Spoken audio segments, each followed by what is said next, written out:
কোন মসজিদ পরিচালনায় কমিটির মধ্যে দ্বন্দ্ব হলে মসজিদ ভাগ করে দেওয়া যায় না। মাদ্রাসা পরিচালনা করতে গিয়ে পরিচালনা কমিটির ভেতরে দ্বন্দ্ব হলে মাদ্রাসা ভাগ করা যায় না। দেশ পরিচালনায় যদি কোনো ধরনের ঝামেলা তৈরি হয় দেশটাকে ভাগ করা যায় না। তাহলে দাওয়াত ও তাবলীগে বিভক্তি কেন? কেন দাওয়াত ও তাবলীগের নামে মসজিদ, প্রত্যেকটা মসজিদ, কাকরাইল মার্কাজ, ইজতেমা ময়দান পর্যন্ত ভাগ করা হলো? এই ভাগ করার পেছনে ফ্যাসিবাদের, ফ্যাসিস্ট হাসিনা সরকারের মূল উদ্দেশ্য ছিল দাওয়াত ও তাবলীগকে ধ্বংস করা। আর তার আরেকটা উদ্দেশ্য ছিল আমাদের মধ্য থেকে যারা মসজিদে আসে, যারা মাদ্রাসায় আসে, আমাদের মতো পোশাক পরে, আমাদের মতো মাথায় পাগড়ি লাগায়, দ্বীন এবং ইসলামের কথা বলে, এমন এক দলকে আমাদের মধ্য থেকে আমাদের বিরুদ্ধে তথা ওলামায়ে কেরামের বিরুদ্ধে লাগিয়ে দিয়ে ওলামায়ে কেরামের কণ্ঠ স্তব্ধ করবার জন্যই এই বিভক্তি করা হয়েছিল। ফেসিবাদ গেছে, ফেসিবাদ পালিয়েছে। আজকে বাংলাদেশে দাওয়াত ও তাবলীগের কোন বিভক্তি থাকতে পারবে না। ফেসিবাদ পালিয়েছে।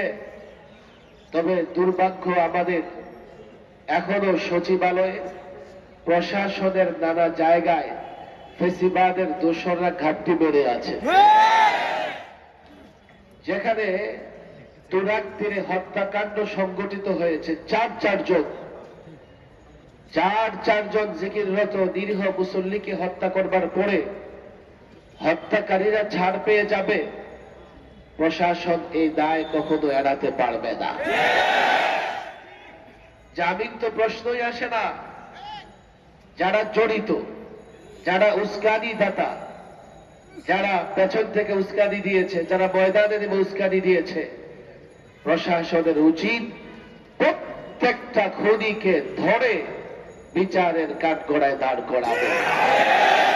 কোন খুনি কোন মসজিদে আশ্রয় নিতে পারবে না, কোন খুনি কাকরাইলে আশ্রয় নিতে পারবে না, কোন খুনি টঙ্গীর তোড়াকে বিশ্ব ইজতেমায় যেতে পারবে না। দাওয়াত ও তাবলীগের সাধারণ সাথীদের বলি, নিঃসন্দেহে আপনারা বুঝে গেছেন, আপনাদের সাতপন্থী সাধারণ সাথী যারা, আমি তাদেরকে বারবার বলছি, গোটা বাংলাদেশের প্রোগ্রামগুলোতে তাদেরকে বলবার চেষ্টা করছি, আপনারা যারা এতদিন সাতপন্থী সন্ত্রাসীদের সঙ্গে ছিলেন, এখন আপনারা সম্পর্ক ছিন্ন করেন। খুনিদের সঙ্গে থাকলে আপনাদেরও বিচারের কাঠগড়ায় দাঁড় হতে হবে। দাওয়াত ও তাবলীগের বিভক্তি অবশ্যই দূর হবে। একটু খেয়াল করে শুনেন, মিডিয়ার ভাইরা এখানে আছেন, আজকে তারা নানাভাবে বিভ্রান্তি ছড়াচ্ছে। আমরা কি চাই? ওলামায়ে কেরাম শুরু থেকেই চেয়েছেন দাওয়াত ও তাবলীগের কাজ যেন শান্তিপূর্ণভাবে বাংলাদেশে পরিচালিত হয়। দিল্লির এক ব্যক্তি কেন্দ্রিক যেন এখানে গন্ডগোল না হয়। এখন ওলামায়ে কেরাম সাতপন্থীদের বিরুদ্ধে কেন অবস্থান নিয়েছে? তারা খুনি।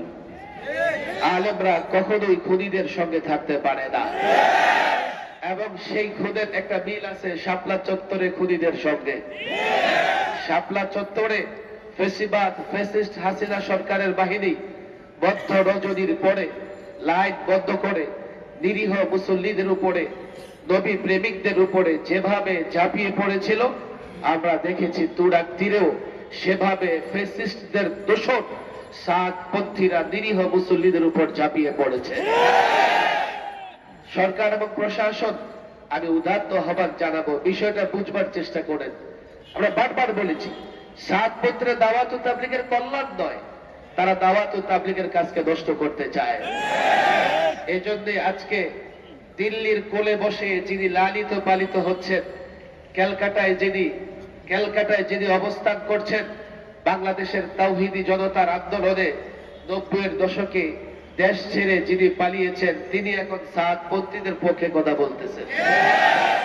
তাসলিমা নাসরিন কারো পক্ষে কথা বললে আর কোন অস্পষ্টতা থাকে না, সেও তাসলিমা নাসরিনের মতোই।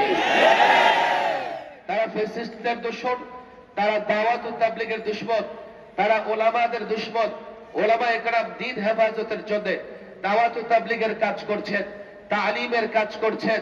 ওলামা একরাম রাষ্ট্রীয়ভাবে দিন প্রতিষ্ঠার জন্য, খেলাফত প্রতিষ্ঠার জন্য কাজ করছেন। ওলামা একরাম দেশের পক্ষে কাজ করছেন, জাতির পক্ষে কাজ করছেন, মানবতার পক্ষে কাজ করছেন, মানবাধিকারের পক্ষে কাজ করছেন। আজকে দাওয়াত ও তাবলীগের নামে একটা দলকে যদি ওলামাদের বিরুদ্ধে দাঁড় করিয়ে দেওয়া হয়, তো শুধুমাত্র আলেম ক্ষতিগ্রস্ত হবে না, দ্বীনের প্রত্যেকটা কাজ ক্ষতিগ্রস্ত হবে। সেজন্যই এই তাসলিমা নাসরিন সাতপন্থীদের বড় ভালোবাসেন, বড় মহব্বত করেন, এবং তাসলিমা নাসরিন যাদের কোলে বসে আছেন তারাও সাত